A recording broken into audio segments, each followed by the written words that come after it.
All right. Last night, I was imbibing. Okay. I was enjoying myself as an adult here in the state of California. Yeah. And yeah. Can mean a lot of things. Yeah, it can mean a lot of things, and it probably means all of it. Yeah. It means everything. It means everything. And I was just trying to think of like, goofy ways of some stuff to do on the show, stuff that's like evergreen, right? I love weird arguments. And the one that popped in my head, the question that popped in my head was compare a current wrestler to a breakfast cereal. Oh, wow. Okay. I'm going to say Cody Rhodes and Corn Flakes. Okay. I'm surprised you didn't say Wheaties, to be honest. Or Wheaties, but Yeah, a little bit, Corn right? Flakes Yeah. it's a good base upon which you can create, Sure. Okay. Sure. I'm going to go with Lucky Charms Oh. and Mustafa Ali. Whoa, okay. In the sense, and like I said, maybe you guys will have a better cereal for what I'm going for. Here's my reasoning. Okay. Something that, like, on the outside, incredibly polished, really good, pretty, attractive, something you want, that just a great looking package, right? Mm-hmm. But as we do on the show, talk about characters, but Mustafa Ali as a character is like that. He's this politician. He's prim. He's proper. It's true. He's great in the ring, It's a true. technical expert. It's true. Mm-hmm. But on the inside, it's kind of bad for you. His character's a real piece of work. You know what I Love mean? that. Like he's lying, he's manipulating. But on the surface, like a politician in real life, he's giving you platitudes and all this good thing. Come on, enjoy more of me. Come on, I'm here for you. That's so I'm part of great. a balanced breakfast and lifestyle. That's so great. But when you ingest too much, it's bad for you. That's amazing. Okay. I like it. What about you, like Jake? it. Okay. I went on a long... Of course, I have read too much about breakfast cereals in the past 12 hours. Okay. Oh my gosh. Okay.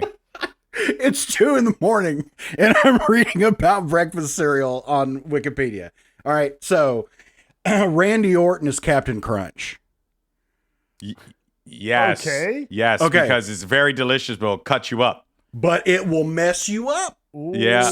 Like sometimes it's sometimes it's a little sweet, but there is danger behind In those those ridges, yeah. big eyes. Yeah. Yes. And also think about this. So Captain Crunch is made by Quaker Oats. Fun fact. Okay. Okay. Wait a minute. Quaker Oats.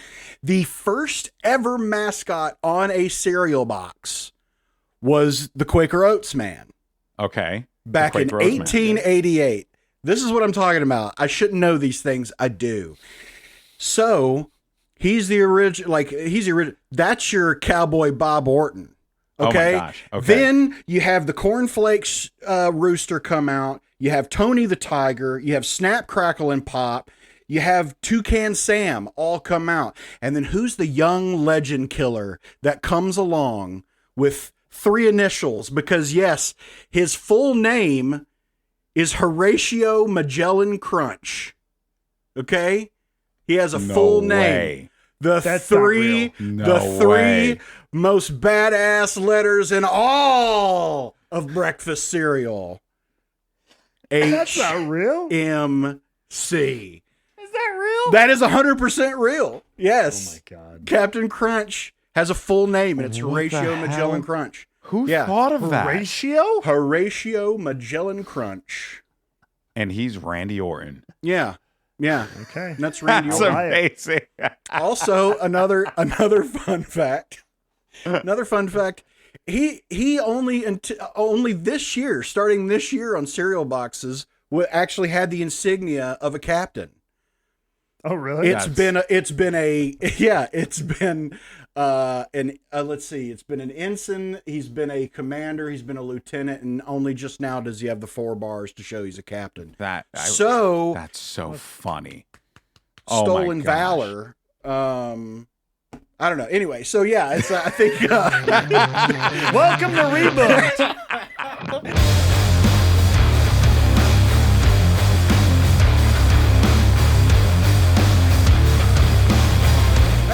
look who comes crawling back, you sack of shit. That's from It's Always Sunny in Philadelphia. But you, our beloved sack of shit, this has gone horribly awry. Why am I hosting? Welcome to Rebooked. My name, you can see it right down here. I'm Jake Bennett. Out next to me, we've got Golden Boy Alex Mendez. We have Matt Raywalt, the dulcet, silky tones of TNA. Right over there. Thank you for joining us. We're here talking about wrestling, the beautiful art of wrestling, and the beautiful art of storytelling that's handcuffed and beaten to a red pulp with it. Yeah, we're so glad to have you with us here. We got a lot to talk about because wrestling, it's good. But Jake, you also forgot a key thing as well. Nah, I guess I did. You're right. Is that right now wrestling is great? Because the cereal thing. Is that no. Okay. You forgot that at the end of the day, it's all about the meaty men and women slapping meat in the middle of a squared circle and the stories they're telling in the process. Mm-hmm. That's right. Be careful. That's gimmick infringement. That's going around these days, bro. Yeah. That's going around these days. Yeah, you're exactly right. If anybody tweets that, GB is coming for your ass. That's right. Right. Yeah, with the long Very arm of disgruntled. the law, which I don't even know what the law would be in that case. You know, I don't know. I don't think I've ever interacted with it. It's martial law. It's settled between the ropes. Could be maritime law. Take it to the ocean. You know, Horatio Magellan, Horatio Magellan Taz. Anyway, thank you so much for joining us. We got a lot going on. We got Forbidden Door coming up. WWE's doing some wild shit. We're about to have some great matches, like I said, this weekend, Sunday, Forbidden Door. But first, gentlemen, how are you? Oof. How have you been? I know both of you were a little worse for the wear this past week. A lot of I don't know what's going on in your homes, but no one here is sick.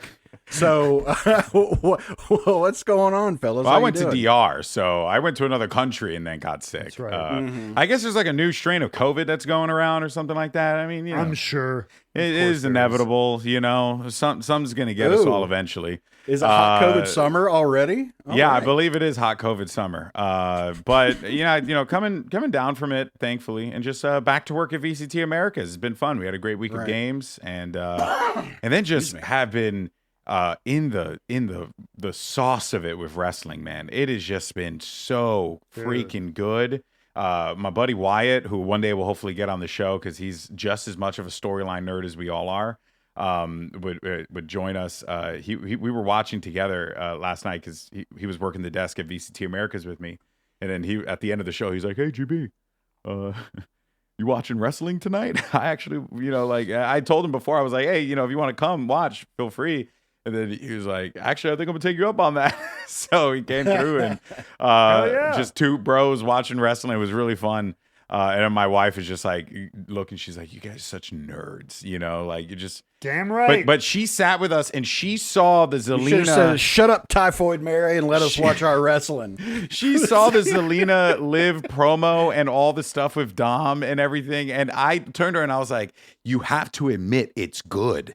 You have to admit it." And she's like, "Yes, it's good. Leave me alone. I'm going to go watch Hell's Kitchen now." Right. But yeah, great weekend of wrestling. Great weekend of Valorant. Overall, feeling okay. For sure. Good. Matthew, how are you? Whatever.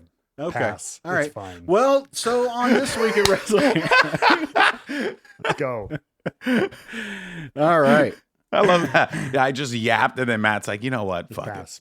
it. Let's It doesn't matter. All right. It'll all come out in the wash. It's fine. Yeah. Well, let's move on. Let's go. You want to talk about being sick? Yeah, well, let's start out then with what we didn't get to talk about last week, which is AEW. As we mentioned before, fellas, we got Golden Door. I don't even know. I'm looking right at you, GB, and I'm like, anyway. I am Golden Door. I had to cover you up, so I can't say. We got Forbidden Door coming up this Sunday. We've had some build to it. First off, we had Brian Cage and Will Ospreay on Collision, and it was actually it was a really good match. And I don't know why I'm surprised because Brian Cage is great. Yeah, and I don't think we get to see him enough. I don't get to. We've been seeing him more and more though. We have been I seeing think. him more and Yeah, more, and more that's lately. good. So I'm glad that he's finally starting to get more of a push. But like this is also right after Swerve cuts a great promo. I mean, it's looking like this coming up is going to be a lot of fun. Like, what do you and while the storyline, I say storyline loosely, between Osprey and Swerve is your classic I'm better than you storyline. Anything you can do, I can do better. Yeah. It seems like it could potentially lead somewhere a little darker, a little more kind of like what we saw when Swerve was going up against Joe. I mean, GB, you've been really locked into this, so I'm really curious to know what your thoughts are. Yeah, because I really I think the world of Swerve Strickland and like what he brings to the table. Mm-hmm. But I do think that his current reign has been good, and he has won matches cleanly, and he's looked great in the matches that he's been in. I do feel as if he hasn't really had that rivalry that he really needs, that he had with Hangman, to be honest, because like the feud with Hangman was so well put together. You could really tell like the two of them, given that time, were really working, and not just that, but with the matches that they were putting on as well. And those were more like deathmatchy kind of, you know, very hardcore. But now it's like, you know, you could tell that there's this push for like, you know, if AEW's were the best wrestler and Swerve Strickland is the current champion, then he needs to be the best wrestler. Then by right? de facto, right? By de facto, he needs to be the best wrestler. But then when you have a guy like Will Ospreay who comes in and he is talent, a generational talent who has effectively been the best wrestler in the company, and he has not lost a single match. Every match he's been in, he has won. Whether it's a multi-man match or a single match or a tag team match, like he's won every match that he has been a part of. So you really set up this interesting dynamic between a guy who like needs to win because winning the championship is all he ever wanted, and then the guy who is essentially like, you know, the second coming of like, you know, your Shawn Michaelses of the world, your Kenny Omegas of the world, your Bryan Danielsons of the world, like these god tier wrestlers that like have so much talent. So there's something really cool there. And then at the end of that promo, when I think what's his face? Oh my God. Prince Nana did such a brilliant job of like being a mediator in that segment, because like, you know, they were trying to keep it about the wrestling and like, oh yeah, it was going to be, you know, it's a good match and stuff. And Prince Nana's like, it's going to be a legendary match between blah, blah, blah, blah, blah, blah.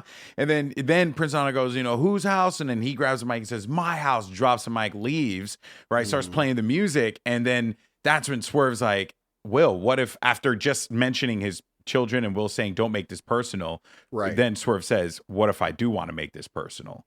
And that's when I'm like, we're seeing something that could be cooking here. I want to see where this can go. Right. I just don't know. Is it too much to take Swerve, make him this good guy, and then make him a bad guy because he wants to hold the championship, you know? But at the same time, you know, you can also just have Swerve win in a clean match against Ospreay, and it will not hurt Will whatsoever because he would just lost to the world champion. So it's like, I don't know where they can go, but I'm very compelled by what's going to happen at Forbidden Door this weekend. Well, Matt, let me ask you, because it seems like, you know, and GB, I think, kind of really hit the nail on the head with it of like, is the only way we can get the best out of Swerve is if he's getting like real dark with it. And especially because when it like, how do you handle this between these two people who are baby faces that could not be more, I don't think, on the opposite ends of the spectrum really as baby faces. I mean, I hate to say Will's like a white meat baby He's white face, meat baby face. but he's a white meat baby face. Yeah, just he's British, so there's less salt on it. But outside of that, that's it. Sure, it's not seasoned at all, and probably boiled. I don't know why. Sorry, British friends. Yeah, that's meat I don't want on the bone. Yeah, so I like. So how do you do this when especially Swerve's getting the reaction that he is as as a face champion, what do you do here? How do you handle this story wise? I don't know. That's the hard thing. I'm still just not happy that we've gone to this match so early. I think we could have done a number of other things in the way of this. Could have been a Wembley match. This could have been at another big pay-per-view match. This just seems so shoehorned in. I'm more intrigued by the outcome than I am about the build. Like just the physical, like who's going to win, just from a, not a story perspective, but from a curiosity perspective. You know what I mean? Just right. like booking curiosity. How do you take these two hot commodities, good guy hot commodities, and how do you choose who wins? And unfortunately, it's not they're trying. And you can tell Will and Swerve are trying really hard, and they're both cutting pretty decent promos. Will's really proven that he can be a strong promo guy. Yeah, he's he's unreal. I was not expecting that at all, and he's been impressive. Swerve, I think I don't think it's a lack of ability. I think he does feel cut at the knees a little bit as a babyface champion of the company kind of role. Like, I'm not saying he has to be a bad guy, but I do feel like there's an old thing about if you got really over as a bad guy, eventually you'll become a good guy. Yeah. But the best way to do that is you can't change overnight into a white meat babyface, because people got into who you were, some part of who you were as a bad guy, whether it's the renegade, whether it's the attitude, whether it's the rebel or whatever, something in you that people gravitated to, or even when you were beating up the good guys. Right. And I do think Swerve has lost a little bit of that edge. Yeah. He's still throwing down when he can, but I think there's a little bit of a loss of that edge with him as world champion. Which is what I think this match is could potentially do for them. I kind of want to see, because in my, opinion, where I'm still hanging on to the theory that this is leading to an Okada unification match in some capacity, whether it's Will or whether it's Swerve. It's leading to something. I don't think that this is something that is going to be like just a match. I don't think it's going to be just a match. I think the Elite can cause a problem here. Well, that was gonna be my question. Is for this to be satisfying, for at the end of the day, for us to be like, that was worth paying the $59.99 or whatever the hell it costs for a fucking pay-per-view now. At the end of the day, does there have to be a winner, and does it have to be clean? Yeah, I mean, I don't need a winner in this instance for this particular feud, because I don't think it matters nearly as much as the overall. Then why do we keep record? This is true, but I think that this is AEW trying to have an overarching story that has a bit of gravitational pull with other things, and that overarching story is the Elite. Because I think a lot of people are constantly like, oh, well, what's going on with Okada? What's going on with Okada? I genuinely do feel like somehow, some way, this leads to Okada being champion. Like that's where we weasel our way to, and because Okada being world champion, I think somehow, some way, we end up at Okada being world champion, because it makes the most sense with what they're trying to accomplish right now. Especially if Jack Perry walks into Forbidden Door and wins the TNT championship. Like you said it before, Matt, in previous episodes of Rebooked, like what's the best way to get a faction over? You drape them with gold. It's a classic trope, but it does work. And it, in this instance as well, it's even more unique given the circumstances of the Young Bucks' history with, like being the VPs of AEW, the friction with Tony Khan, the Christopher Daniels thing that's been happening. Like there are things here that are like developing, which I find to be quite fascinating. But again, I don't know if I'm just reading too much into it, or if, like this is actually what can occur, excuse me. Right. Which then poses the question of the idea, is your world championship match at Forbidden Door. This is kind of a devil's advocate thing. So then is it merely playing a footnote to this larger story? Well, I think you're going to get a great potentially match. With You always get great matches. Yeah, you're going to get a great match. Why do we care?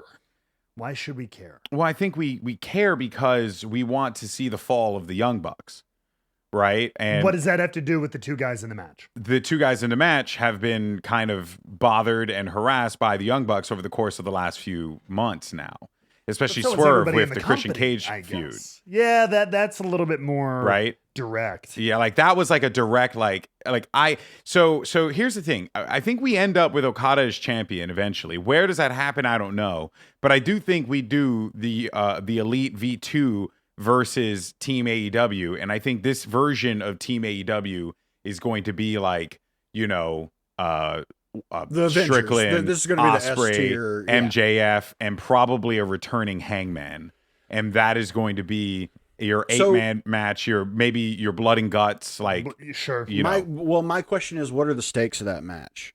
Like, are we just saying like, oh, it's the soul of AEW is on the line, like, or is it, or is there something somewhat tangible? I don't mean like a. I think you got to. I think you got to strip the Young Bucks of power. Yeah. You got to strip. Yeah. Like, it's corny. I know, because they already said that they have like ironclad contracts as part of their storyline, right? But it's a little corny. But I think you're right. I think you do need something tangible. I think if you're just like fighting, if the good guys win, it's a victory for good guys. Like, no, it needs to be something else. Still have power. Yeah. Then it's for naught. Then it doesn't matter. So I don't know. Give me some extra dressed up as a lawyer, and like, oh, we found some legalese. You got smart Mark Sterling, you know what I mean, that you can kind of like lean on, who's been kind of in and out. What you do is you tempt your bad guy with even more power. Right. So now there's stakes on both sides, right? The idea of like, that's what, because that may require Tony Khan getting involved. Right. We're not going to sign anything over. We're not going to agree to match that gives up. But like, what if Tony says, fine. Blood and guts. If you guys win, I'm out. Yeah. You get all my shares of AEW. You run it lock, stock, and barrel. Yeah. But if my guys win, if these guys win, you are stripped of your position as EVPs within this company. Yeah. You are members of the roster once again. Yeah. Which still seems silly. They should be fired or something. But but it's pro wrestling, so we're okay. So with we got to get them involved. But so I think you got to do something like that. You got to put some real stakes on it. Yeah. That's how I feel. It's the invasion angle. 100%. And you know what? Survivor the invasion angle was a Series. great angle. I thought, like, for what it was a great angle. It didn't end well. It didn't operate very well. But that initial fucking like moment it was so, if it wasn't for the fact that unfortunately Vince McMahon's like just ego wasn't allowing him to book a compelling story, you would have had something truly special there. Because I was actually thinking about this the other day. That's when I remember I fell off of pro wrestling, was after the invasion angle, and I kept up with it loosely, but I wasn't really watching like like Cena and Orton and their run. I wasn't watching all of Edge's stuff. Like, it just wasn't compelling to me, because that one story that could have been so cool, right, just fell so flat so quickly, and it just killed my energy for it. So that's the thing that I'm worried about with this one, where it's like, I really do want them. I think there is value in like soaking as much as they can out of it. And ideally coming out of this, you want to establish Okada and you want to establish Jack Perry as like two, forces or people who like are big characters in your show. And this is a great way to do it. So yeah, I don't know. We'll see. Yeah. Or it could just be a straight up wrestling match. Well, let me move on to one more topic real quick in AEW that I want to mention. I think it's worth mentioning. It seems like we've talked about on the show about how the need to increase the prestige of certain belts or some sort of rebalancing of the power of of the power rankings of these belts. We've talked about that needing to be done. It seems a little bit like AEW may be really shifting towards concentrating on more on trios, because we've got Learning Tree now. We've got Joe, Hook, and Shibata, which I'm really loving them together. I'm loving Joe kind of as this like Papa Bear mentor kind of, who's just like, hey, you did the thing. I did that thing. That whole moment was great with which when I'm he, sure like, Taz dodged hates. Yeah. But anyway, but so we have that. Like, do we think that this is leading somewhere? Like, or do we think that, like, are we going to see more of a push of trios, like, and making that more of a concentration? What do you think we're going to see from that? Yeah. Well, I mean, I would hope so. I mean, we saw what I think we would assume were the initial steps of that by combining the titles, right? Yeah. So I remember we talked about way back when we were talking about the importance of the AEW titles. There were a few different ones that we thought maybe could be combined. We still have that argument every week about the Continental and the International and everything like that. It's gonna get unified, damn it. It's gonna happen. It's gonna happen. Yeah. We're gonna make it happen. Yeah. But they did it with the 6-man tag title. So that you would think that would have been an initial push to kind of like consolidate the division, refocus it. And so, yeah, you're starting to see more of these kind of groups spring up. There's also Brian Cage and the Gates of Agony. Mm-hmm. And so maybe, just maybe, we're going to see some more, like, I'd like to see some more established like divisions and like maybe competition for this. It's some of that stuff is so simple, I think, especially when you're reestablishing a division like this. I think you could have, I know it's a freaking overview, but give me a tournament. Yeah. I don't know. No, I agree. Who's the next contender to the 6? And then all of a sudden it just kind of, we never talk about it feels like. So then all of a sudden you're making a tournament for it. And so it's not going to be the number one thing on the show, but at least it's a topic of conversation on the show. The tournament for the 6-man tag team title. Something like that I would like to see. Yeah, well, I totally agree.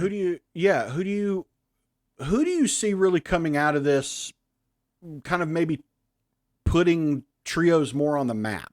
Like, who, give me like two teams, two groups that you're like, you know what, if it was these two, these 2 or 3 who are at the top fighting for the titles, that's who I think is really gonna, who do you got? I would actually go and say, well, firstly, Death Triangle always, even though I think that ship has sailed. As it should, right. But they would probably be one of the more legitimate options. But I think at this point now we kind of have to focus attention on new teams. So I think that if you had to pick a new 2, the first one would be the Gates of Agony and Brian Cage. I think they can really help to make those belts just entertaining matches, because those guys are entertaining in the ring. They're very good at just like setting up wild moments and, going crazy with incredible moves and stuff. And I think you kind of need that with trios. You can say, man. Can I say something? Yeah, just about, I think there's so much potential there. I haven't always been the biggest Brian Cage fan, but I know his incredible athletic ability and stuff, things he can do inside that ring. And he's a physical freak, of course. Yeah. One thing I would like to see, and if there are more examples of it, I may not have seen every single match of theirs together, but it still sometimes it feels very Brian Cage and the Gates of Agony. I want to see a unified team. I want unified gear, maybe a new name together. You want the Cage of Agony. I mean, that's what the Cage of Agony. It seems like it's right there. Give me something like that. Yeah. A group, new music. Yeah, because right now it feels a little Tom Petty and the Heartbreakers. Is a little how it feels right now. They wear like Cage will wear his like X-Men cosplay gear, and the Gates of Agony are in their like fucking warrior gear, and I'm like, I know you're a team, but you look like just a tag team and a random dude. Mm-hmm. Yeah, still. Yeah, I'm like, give me some. I would love to see that out of them, and I think it could go a long way in just establishing them as a kind of a force within that division. Right. Yeah. I was going to say like that is kind of what I want to see more, because the problem is that like they need to like do a better job of distinguishing what is a faction versus like what is just a team of 3 people. right? And I think they kind of had a pathway for that at one point, but then it kind of fell flat because they needed like certain people in certain roles to like do things like, for example, like what is a faction? Well, is four people? Is that the? I is guess that the you could floor? say I four, think it's gotta four be people's four. a faction. It's a Well, faction. Yeah, like, I mean, the Shield's a faction. yeah, but see, The the Wyatt WWE family's a doesn't faction. By definition, WWE it's just doesn't a do group trios. of people with a common cause. True, Yeah. but WWE doesn't do trios championships, Damage right? control. No, they don't. Oh, okay. So, Damage and control's AEW a trio. does do trios championships. Yes. So it's like I feel like you kind of have to have a little bit of a distinction Right. between the two. That being said, can a faction be a trio on 100%? You know, like a faction could totally win trios championships, just like the way a faction could win the tag championships, and you know, Right. so on and so forth. But you ask like who's someone who could put it on the map. I actually think you lean on who I think is the true workhorse of AEW, and that's Christian Cage and the Patriarchy. I think they are a perfect option because you got a great story that is building over there with Christian Cage, you know, now kind of being in the pocket of the elite, which is really cool, and him saying, "Hey, I want gold." And they were like, well, we'll set you up with, you know, trios championships, right? And now Christian Cage is like, look how great we are as a trio. And like, you know, Christian's going to do absolutely nothing to contribute to them winning. And it's going to be all Luchasaurus and Nick Wayne. And that's He'll good. tag in to do a kill switch, and then that. And Didn't then they that's just it. do that? Wasn't he on commentary? Oh, for wait. the Yeah. match? They actually Yeah. just did that because he came Yeah. in after and then just did the move and then he left. Right? And he was on commentary the whole time, I think, as the match was going that's on. great. I actually thought it was a tag match, funny enough.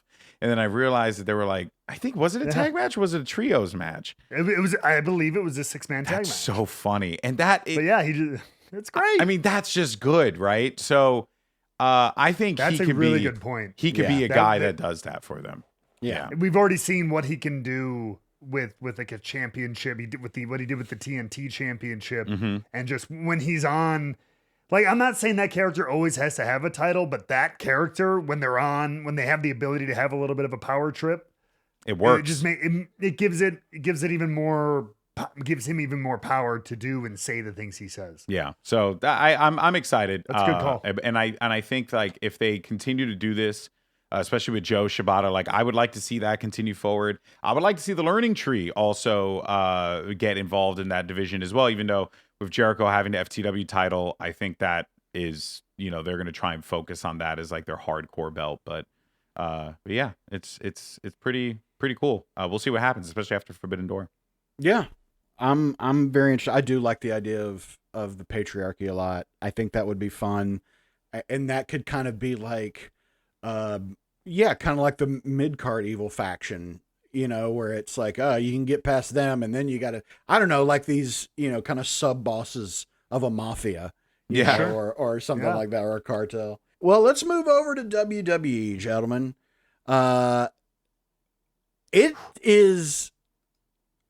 It's great what they're Yeah. doing. They're doing a lot. They're doing so much. Where do we want to start? I think is the important thing. Yeah, where? Oh man, where? I guess do we we started we SmackDown. left off with the Wyatt Six, right, and everything last week, and then we rolled right into SmackDown. They I think, used the we start Wyatt there. Six story in SmackDown.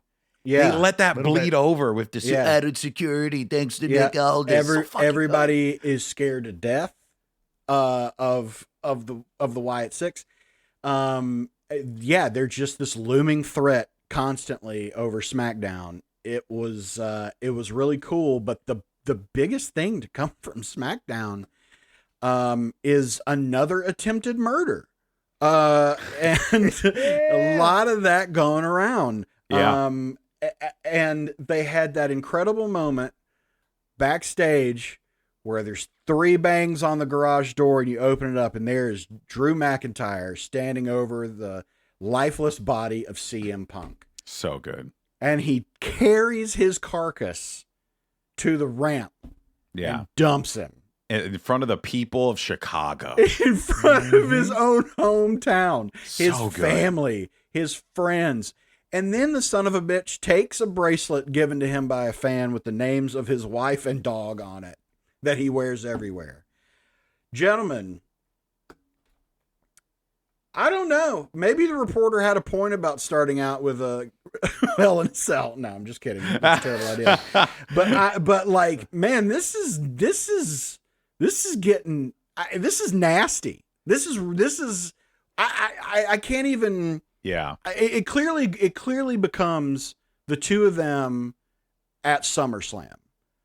But you and see, that hold match on. is going to be. But the thing is, yes, but then we think about Monday Night Raw and we think about Drew's promo and how he comes out and he says, I'm going to win Money in the Bank and I'm going to cash in that night and I'm going to become the World Heavyweight Championship or World Heavyweight Champion. And it's like, then you ask yourself, but wait a minute, what about Gunther? Gunther is going to be the challenger for the World Heavyweight Championship at SummerSlam. So if Drew wins, but you're expecting CM Punk, which is like it's your WrestleMania, Summer WrestleMania, right? Drew and CM Punk is a massive match that sells out a stadium, right? What the hell do you do with the World Heavyweight Championship? So it's like the way that they're blending this story and they're making you believe that there is a high probability that Drew McIntyre can win Money in the Bank is just so well done. It's so freaking well done. It truly does contribute to this new narrative style that WWE is like pulling out of their ass, and I've been loving every minute of it. That's if he can qualify. That's true. He's still got it. Yeah, he's still technically not even in the match. But his justification for getting in was so fucking good. Yeah. He was like, you screwed me. And one of your guys walked out with a referee shirt and screwed me over. It's like, oh, dude. Yeah. So good. Well, but I also like So good. I also like the counterpart. Didn't you quit? Thank you. And then he did the politician thing where he was like, I didn't mean that. I didn't mean what I was saying. It's like, right. It's just good shit. So who is it? It's him. Who's in that ladder match? Sheamus, and Dragunov. That's in the qualifier. In a qualifying match. I don't know, because I mean, look, since they're blending that, let's blend that with the Money in the Bank discussion, because like you've also got. This is one thing that I'm really loving is there are new faces in this Money in the Bank, and it's not like one or two. Yeah. I mean, there's a lot of new faces that there are a lot of long Money shots. In the Bank. There's a lot of long shots. There's a lot of opportunities to strap a rocket to someone's ass and shoot them right to the top. Because I mean, look at the men. Jey Uso never held it. Never held the briefcase. Carmelo Hayes, first time ever. Andrade, not his first time ever, never held the briefcase. And now you have Chad Gable, who is going to be in that, also never held it. 4 of the 6 competitors already in the men's Money in the Bank have never held the briefcase. And they've never held the title. That's exciting. Then look at the women. One of them. You can make a case for every single one of them. That's what's so great. Then you look on the side with the women. Io Sky, of course, she makes sense. She's going to be incredible in the ladder match. She's been in a couple already. She won one. Then we have Chelsea Green. Hell yeah. Yeah, dude. Who might be my favorite to win that. Who she should win. Absolutely should. And then Lyra Valkyria last night. So like these are great. And I'm really excited to see how this Money in the Bank is going to play out, because it's really shaping up to be anyone's game. I mean, what do we think? Like, and I don't know. It's very exciting. It's going to be a lot of fun to see, but what are you guys thinking about all this? Like, I mean, how is this going to play a part in these other big stories? Do we see Drew getting that far? What do we think? How do we think that's going to go, Matt? I don't know. I'm just excited to. Well, actually, you know what? I'm going to start off with WWE's been doing some amazing things. I am going to point out, though, it related to one of our Money in the Bank qualifiers, Chad Gable, the The back and forth tap dance WWE has done over the last week to explain his condition, his absence of vision. So we all talked about it, and the world seemed to agree that the only conclusion you could draw from that Wyatt 6 attack was that he was shot in the head because of the makeup that was a singular wound with blood dripping down it. Yeah. He didn't look like he got roughed up and thrown into like the barricade. No black eyes or like torn clothes. Nope, a single wound. But they acknowledged it. They said, "Oh, due to the attack, he's out of the match." Mm-hmm. Then I think the murder talk got a little too wild, and they said, "Oh, never mind. Thank God he's clear. He is able to compete in his match on Monday," which I think is 1,000% a correct course correction. Yeah. On their part. I think that was just you needed to make him up a little bit more like he got beat up generally. Right. Yeah. Like black and blue. Give me some bruises. Yeah. Let me see his Bruises, shirt torn. blood out of the mouth, out of the nose. Out of the mouth, but the one wound in his temple. 10 seconds after we saw a guy leaning against the wall with a blood splatter looks like he on the forgot back of his head. Looks like he forgot a payment to a cartel. That's how he looked. Yeah. And that's how the whole backstage looked. It's one thing for all the incredible things you're doing, just like details. Hashtag the little things. Mm-hmm. That's true. That's a very good call because, like, I mean, I was of the mindset that this was all part of it to an extent, because they, like, when I saw the match with Braun Strowman and Bronson Reed and Chad Gable announced on Raw the week prior, or that episode rather, I actually felt like Chad Gable was going to win it. Because he had just gone into a match with Braun Strowman where he was brutalized and attacked and stuff like that. But then there was that crossing paths of story with Judgment Day, right? And there was a little bit of like, friction there. But when Chad lost that match, you kind of come to the realization where it's like, oh, wow, like they're really trying to tell a story here of like Chad Gable being abandoned by his friends and, the like him thinking he's way better than he actually is and so on and so forth, a little bit of a Napoleon complex, if you will. And then when they pulled him out of the match and then said he was okay to be back in, I'm like, that fits Chad's character, because they would be like, oh yeah, he can't, and then they'll come back around and be like, actually no, Chad Gable said he would fight in this match, and then everything like that followed it. I thought was really well executed, because then him coming out and being like, I will be the master in the bank, and him, proclaiming how he will win. I mean, this all really started with him saying like, I'm going to enter the Money in the Bank match. I'm going to win it. And then I'm going to become champion. And then they're finally going to respect me. Like that was like his whole mission, his whole motivation, So when they got to it, I'm like, how do you get either Braun Strowman wins or Chad Gable wins? I didn't believe, as much as I love Bronson Reed. I did feel like Bronson Reed could win. I did feel like, because they had already floated the idea that the long shots can win, right? Carmelo Hayes starts off the match. He's just in the middle of the ring. People on Reddit were pissed. They were like, oh my God, he's already in the middle of the ring, not even getting an entrance. He's buried, blah, blah, blah. And then lo and behold, he wins the match, right? They literally did the same exact thing on the same exact episode with Chelsea Green, and they managed to pull it off in the same exact way. So I'm like, you could have had Bronson Reed win, and I would have completely believed it. Hell, he could have been Chad Gable, and I would have completely believed it, because the story going with the Wyatt Six is very interesting. But him winning it makes it even better. It makes it even better because now it like reaffirms that Chad Gable is legit. He is the real deal. Yes, the Judgment Day did interfere in the match. Yes, they did get in the way and attack Braun Strowman, but he beat Bronson Reed clean in the middle of the ring with a moonsault. Like he still did the thing, and then goes to the back, tries to get his friends back because he was attacked by these fucking psychos. And then the thing that we knew was happening, and it was even better than I could have imagined, was Chad Gable with the Creed brothers and Ivy freaking Nile, who is also awesome. So like that is just so well done, so well executed, like how they're doing this. They have woven these storylines together lately so well, and it's a testament to what you can do with story when you don't tear it up 2 hours before air. Yes. I mean, this requires like a lot of foresight, a lot of planning. I mean, because this is all live.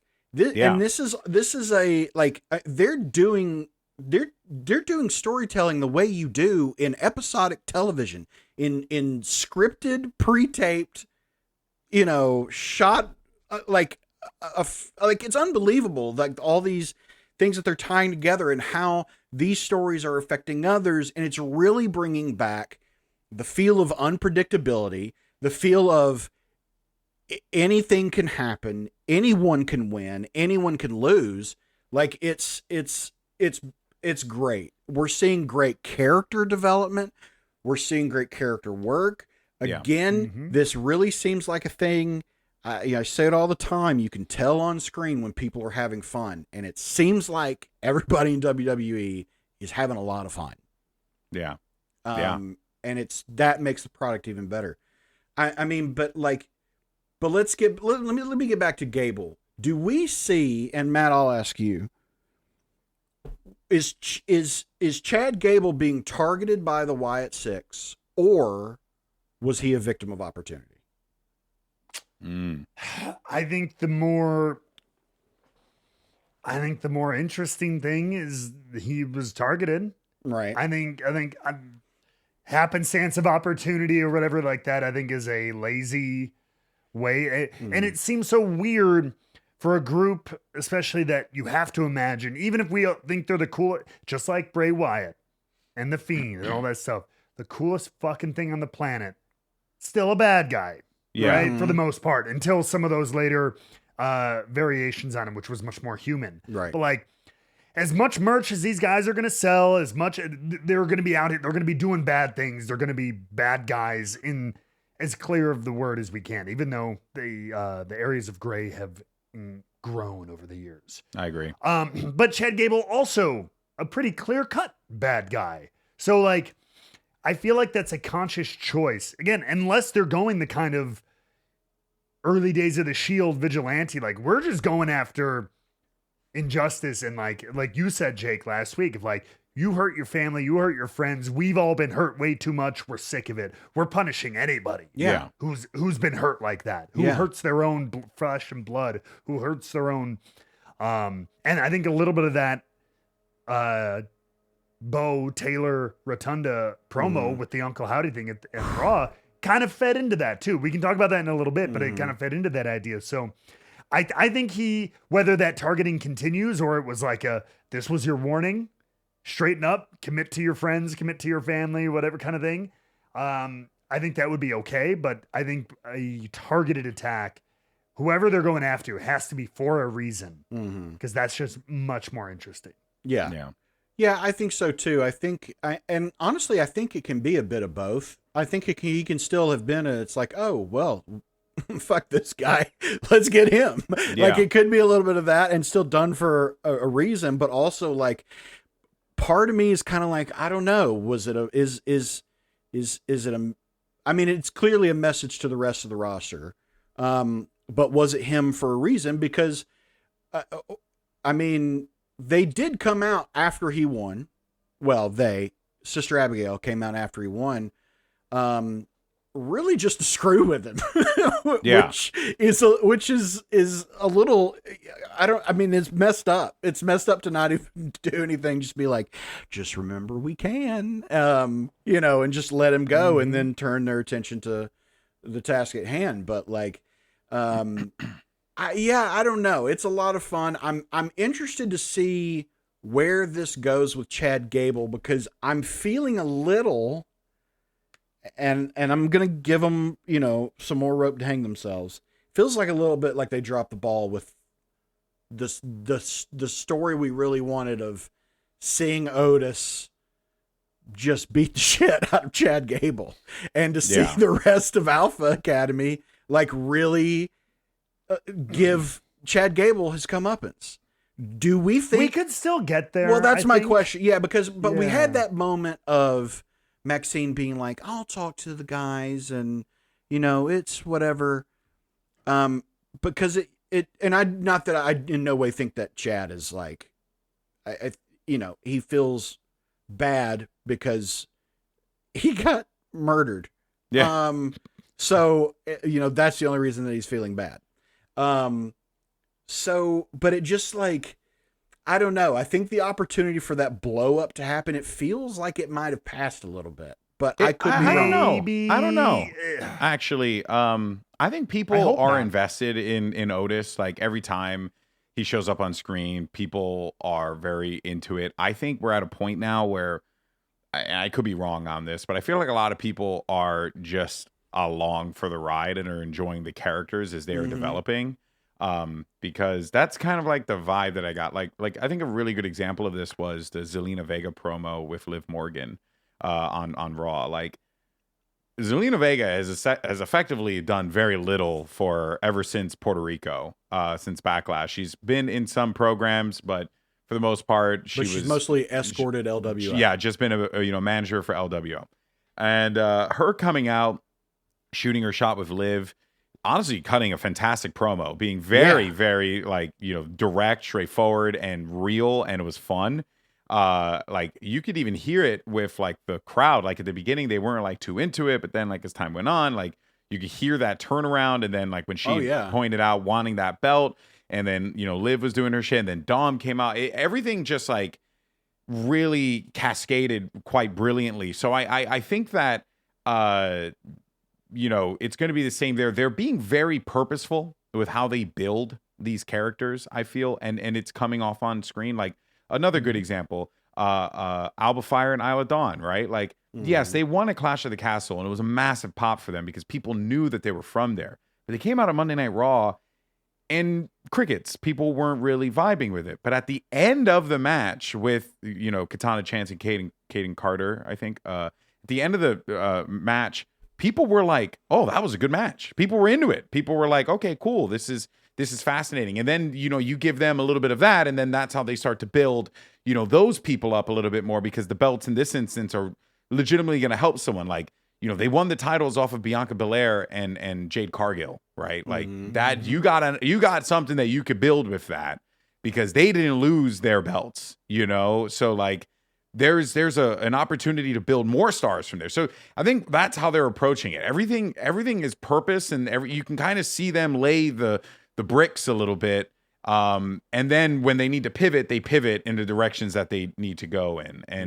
And we saw them do it with WrestleMania 40 and that whole build, right? This whole show started off of the pivot, the pivot of all pivots, right? And we're allegedly finally getting that documentary next week. Yeah, right, on YouTube. Which I think is really fascinating. I think it's really cool how like WWE is peeling the onion back on something like this so soon. A little, yeah. Because I was telling this to my friend the other day. I'm like, what WWE is it's a show about a wrestling league, and when you're watching it like everything that's happening in this league is like, for example, why are like the backstage interviewers like they're interviewing Adam Pearce as if it's like they're a journalist doing an interview? You know what I mean? Like, who are they? Who are they doing it? What a stupid question. But they are. But it's in the universe that they've constructed. They've done just a really good job of this. So I think it's really fascinating how they're like peeling the onion back in such a way where they're like, yeah, no, all this is fucking fake manufactured storytelling. But here you go. Here's the whole kit and caboodle. I just think it's really interesting. But that's what makes it fun. Yeah. Oh, I love it. I love it. I'm all about it. Because look at sports now. Sports now is so much more than just the people playing the game. It's they're talking all week about storylines. These two teams hate each other because last time this or last time that, or this guy's fighting this dude and he once, lived out of his car, and the other one, grew up in the woods eating squirrel soup out of a turtle shell. It's like, whoa, okay. Like that's everyone's got shit. a crazy story. It's like everyone's got a crazy, weird story now. It feels like a prerequisite to be a fighter. So, yeah, I mean, it's just like, that's what makes it more compelling. So it's just, WWE's doing what they've done for so long. They're just flipping the script. They're doing it the opposite way. Yeah. And it's it's great. 'Cause yeah, I mean, like, man, the way they wove all these stories with, Liv. I didn't even know what the main event was for Monday Night Raw. Like, like we had no idea Right. going into Yeah. the show. We were just watching the show, and then the main event manifested itself as the program continued. yeah, That was so good. and it feels like, why is a side note that the tag titles changed hands? All thanks to Liv Morgan, who orchestrated this whole thing.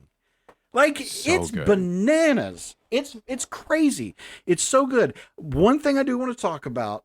I mean, there's so many things I want to talk about, So many. but let's talk about the tape. Yeah. That was good. I mean, there's not really Really much well for me done. to talk about outside of it being like I know, really but I good. just got to admit, it was so well done. Oh, it was incredible. Mhm. It was Very so well well done. It was not what I expected that tape. I don't know what I expected the tape to be. I didn't expect Uncle Howdy coming right out and saying, "Hey, how was it when your brother died?" I was like, Jesus Christ. Like, we're Yeah. just going right for it. And it was just like, Because correct me if I'm wrong, they were going to do this gimmick, right? Yes. This gimmick was Yeah. already building up. They were already doing yeah, it. they'd already introduced Uncle Howdy. He was in the last match that he ever had with LA Knight at Yeah. that Royal Mhm. Rumble. Yeah. Yeah, they were doing something with this. So I imagine some of this is salvaged, and then, that was the seed to grow this whole new, blackened, charred tree that is the Wyatt Six.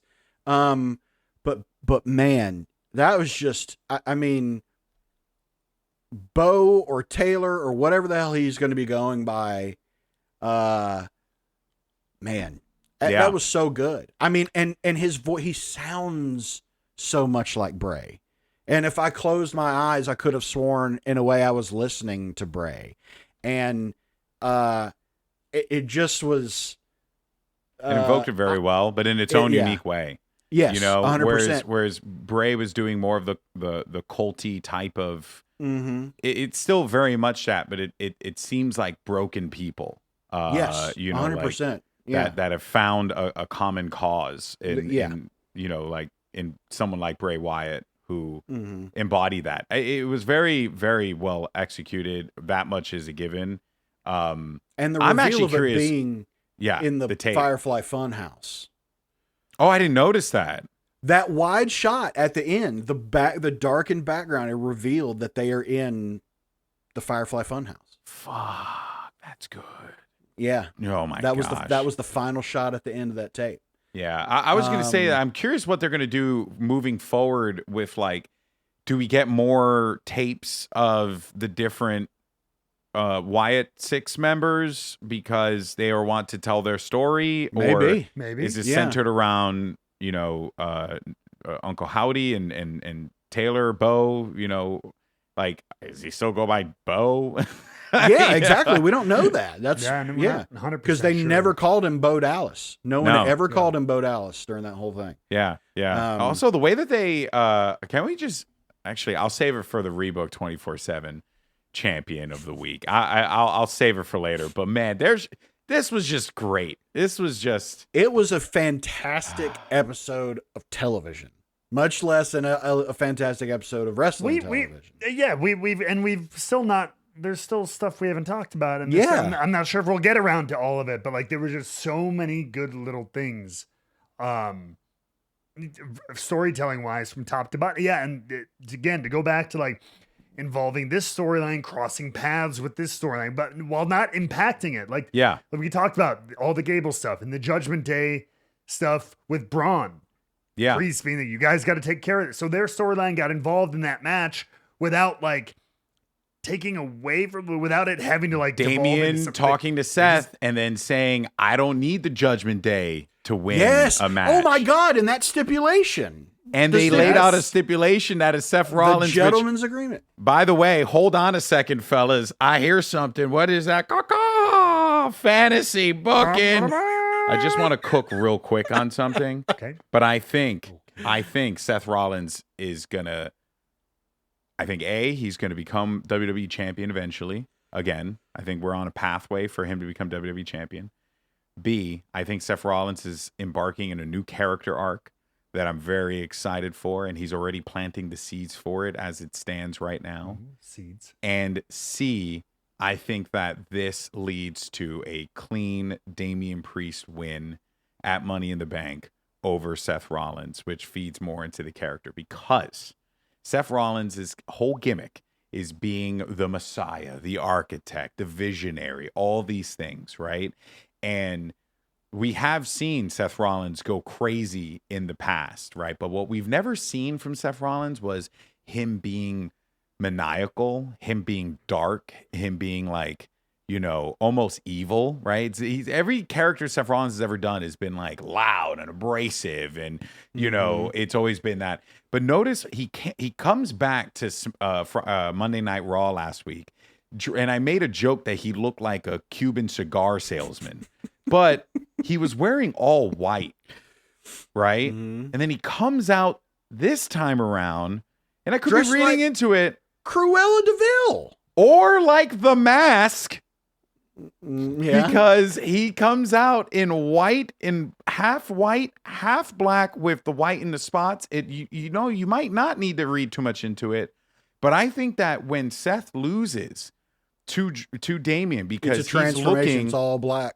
And turning Money in the heel. Bank's right around the corner. So he's going to go into this really like dark place where he's now been denied the title that he helped establish.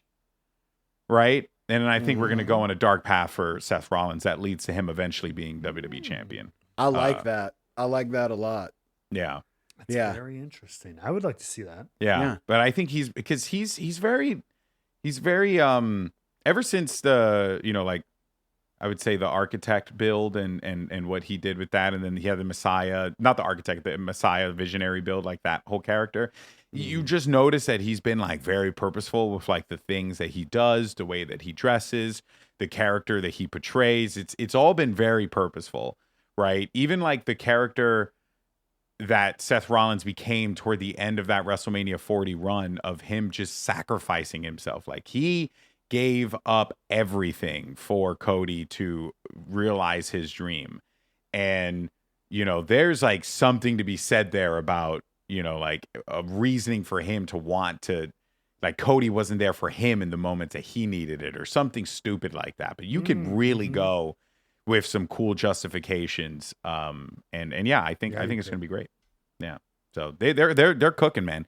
They're doing some wild stuff. The way that they've been blending stories, like just the simple fact that you get the Judgment Day as tag team champions out of this with JD McDonough, right? Yeah. Mm-hmm. Yeah. Like he's on the team. Finally gets a feather in his cap, finally, so to speak. Yeah, like and then for Finn too, and then what's going on with Finn and Liv, right? Like that shit feels shisty as fuck, bro. Man, there's so much. I mean, like this she is a Jezebel. She's a Jezebel.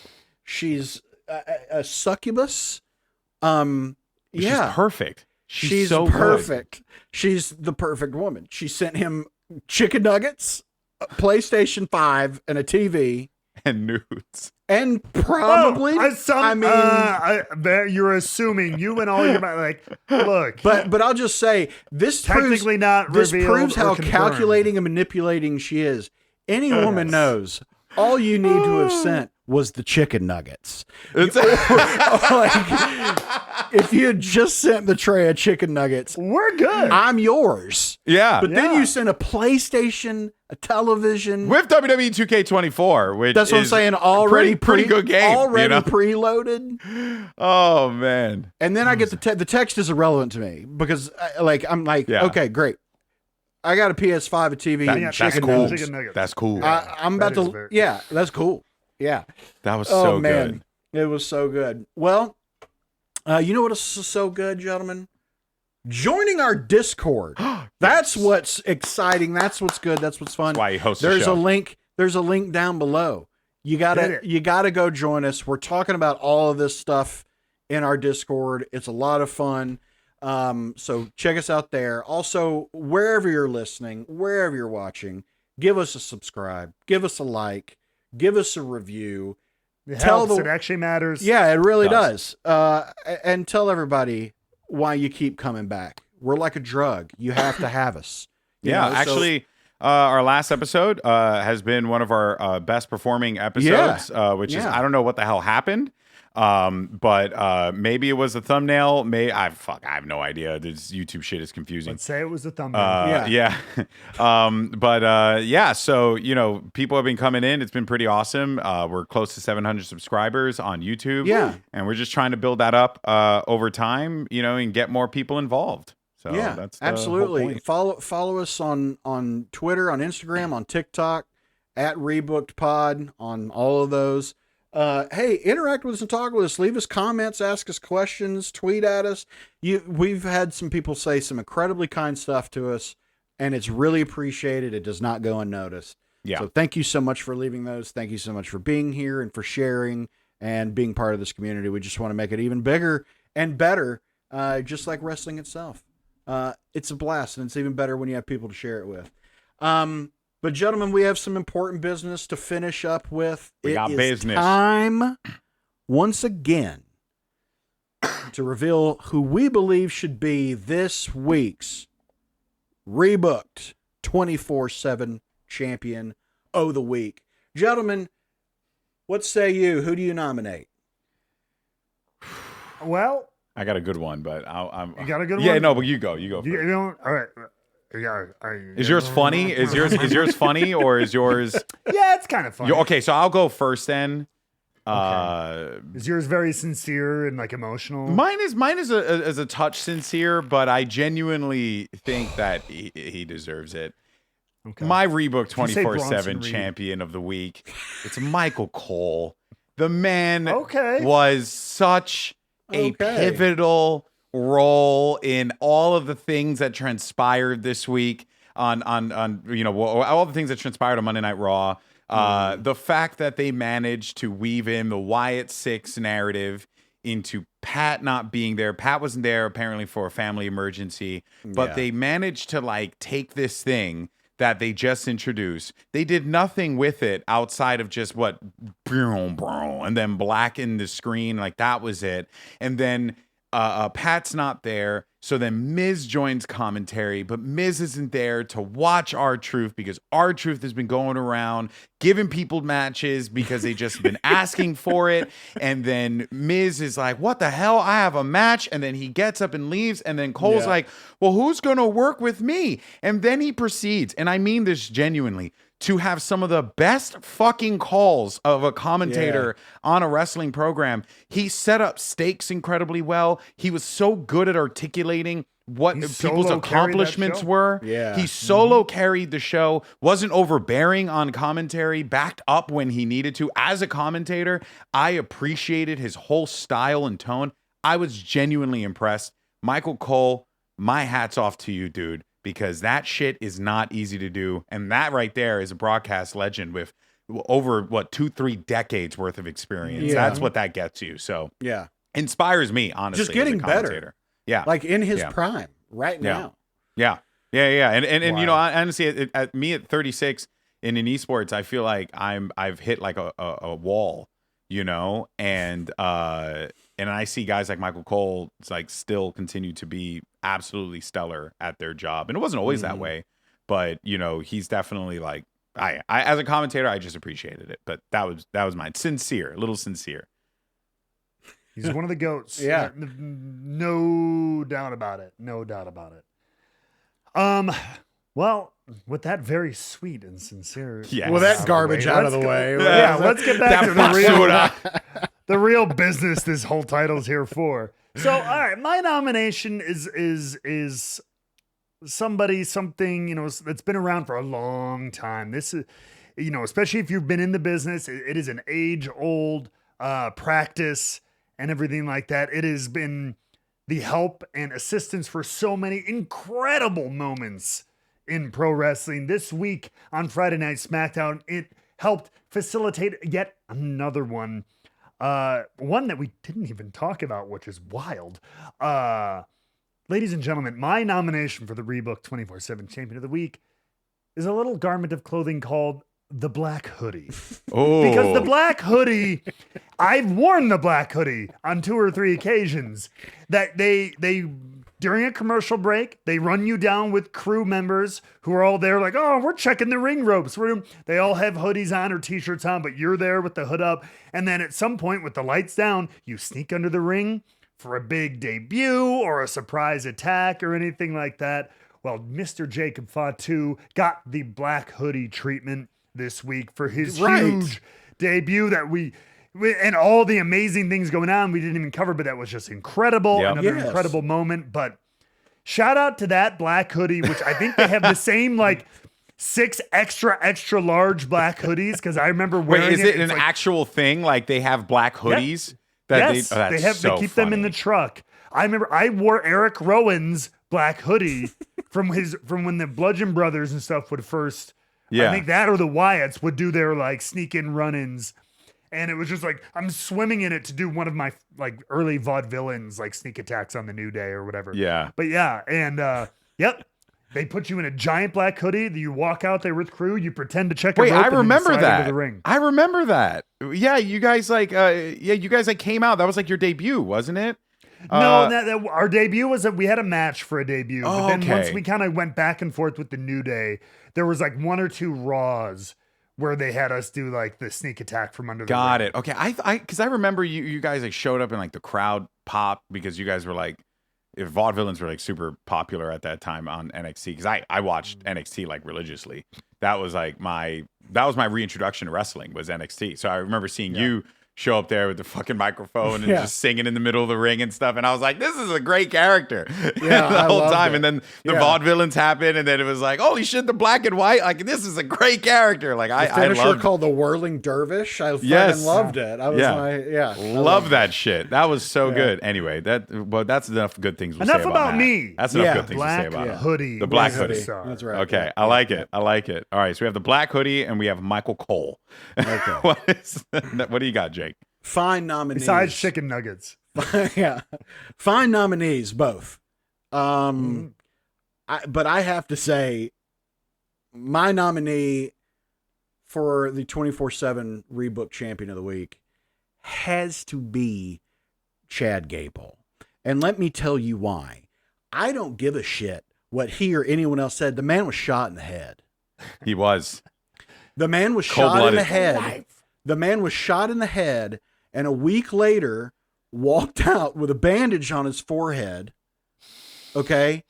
Competed in a qualifying match for Money in the Bank and won. Gentlemen, religions have been started on less. Okay? He will become master in the bank. The man died and rose again to compete for Money in the Bank. Against Titans. Against Titans. Against